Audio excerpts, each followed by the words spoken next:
Welcome to a short lesson on solving one-step equations.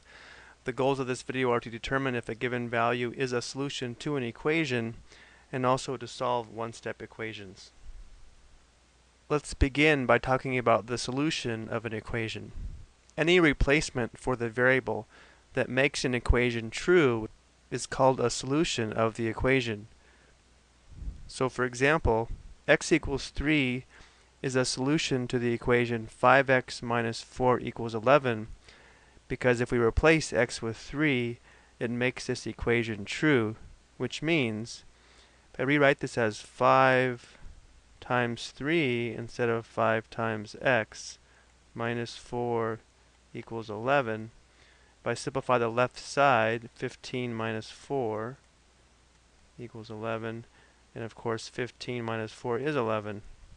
So 11 equals 11 is true, therefore x equals 3 is a solution. To solve an equation means to find all of its solutions. Okay, let's take a look at some ideas that we'll develop now to solve equations. First is the addition principle. For any real numbers a, b, and c, a equals b is equivalent to a plus c equals b plus c. So the idea here is if we have two numbers that are equal to each other, let's just say 3 equals 3, if we add the same number to both sides of the equation, it will still be a true statement. So if we added 2 to both sides of the equation, it would still be true because we'd have 5 equals 5. Now notice it only says addition, but of course we could add a negative, which would be the same as subtracting a number on both sides. The next principle is the multiplication principle. Again, for any real numbers a, b, and c, where c is not equal to 0, a equals b is equivalent to a times c equals b times c. So if we start with the same idea where we know 3 is equal to 3, and then we multiply both sides of the equation by the same value, we can see it's still a true statement. 6 is equal to 6. So we're allowed to add or subtract a number from both sides of the equation, and we're also allowed to multiply or divide both sides of the equation by the same value, and it will maintain equality. So the goal of solving an equation is to isolate the variable on one side of the equation by using these principles. So let's go ahead and give it a try. Now, even though we could probably solve some of these mentally, we do want to develop the habit of showing the correct steps to solve an equation. So on problem number 1, we have x minus 8 is equal to negative 12. We know when we finish to have the variable isolated, we should have x equals some number on the right. So what we're thinking here is we really don't want this minus 8 here. So to undo minus 8, we would have to add 8. And if we add 8 to the left side of the equation, we must add 8 to the right side of the equation as well. Now we simplify. Notice when we add down minus 8 plus 8, that would simplify to 0. So we have x isolated on the left. Then on the right, negative 12 plus 8 equals negative 4. Therefore, our solution is x equals negative 4. And if we wanted to check this, we could replace x with negative 4. Negative 4 minus 8 is equal to negative 12, and it checks. On number 2, notice the variable y is on the right side of the equation. It doesn't matter which side the variable is on, as long as we isolate it. So when we finish, we should have some number equal to y. So again, we take a look at our equation and notice that we don't want y plus 23, we just want y.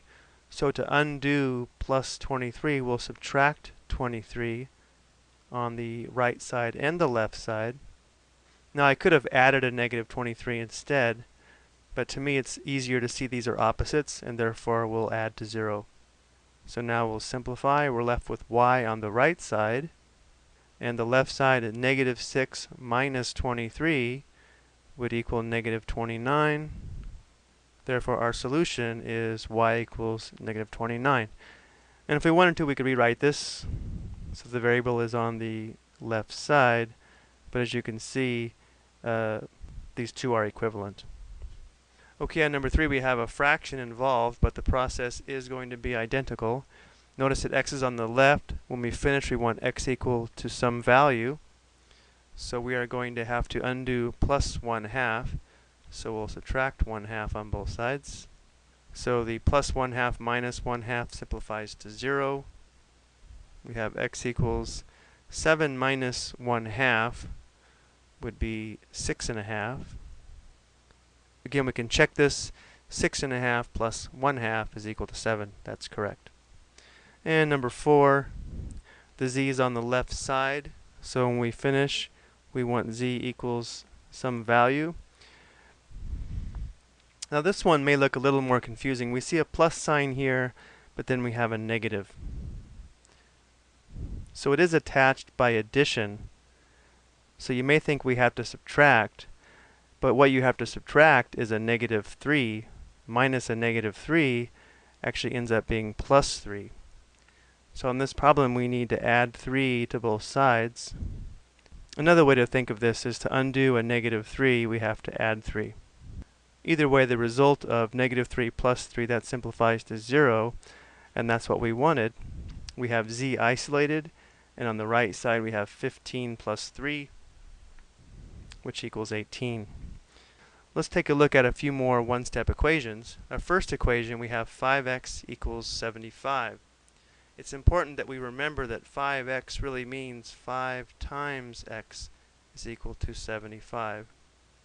So if our goal is to isolate the variable, we need to undo this multiplication. Well, the opposite of multiplication is division. So to isolate this variable, we need to divide by 5 on both sides of the equation. Now you may think, how does this apply to the multiplication principle? But what you could think is multiplying by 1/5 is the same as dividing by 5. So when we simplify this, we will have 5 over 5 is 1. 1 times x is x. And 75 divided by 5 equals 15. So we have x equals 15. On number 2, let's rewrite this as -15 is equal to, now negative t is the same as -1 times t. This might be helpful because then we can see that in order to isolate this variable t, we will have to undo this multiplication, and so we'll divide by -1. Now the reason we're dividing by a -1 instead of just 1, remember we want t, not negative t. So when we simplify this, -1 divided by -1 gives us 1. So we have a t on the right side. -15 divided by -1 equals positive 15. On number 3, the way we can read this, we have m divided by -4 is equal to 11. The opposite of dividing by -4 would be to multiply by -4. So we'll multiply the left side by -4. I'll put this over 1 since this is in fraction form, and on the right side I will multiply by just -4. Now even though these aren't in the same order, remember multiplication is commutative. So now we simplify. -4 over -4 simplifies to 1m, which gives us just m. And 11 times -4 equals -44. And there's our solution. Here's one more. Remember, our goal is to have y equals some number. So if we have 2/3 y is equal to 16, what could we multiply this by to get 1y? Well, we could multiply it by its reciprocal. Notice if we do this, the 3's simplify and the 2's. So we'll multiply both sides by 3/2. So on the right side, we have our y. And on the left side, this does simplify. There's 1 factor of 2 in 2, and there's 8 factors of 2 in 16. Looks like we have 3 times 8, which is 24, over 1, which is just 24. Thank you for watching.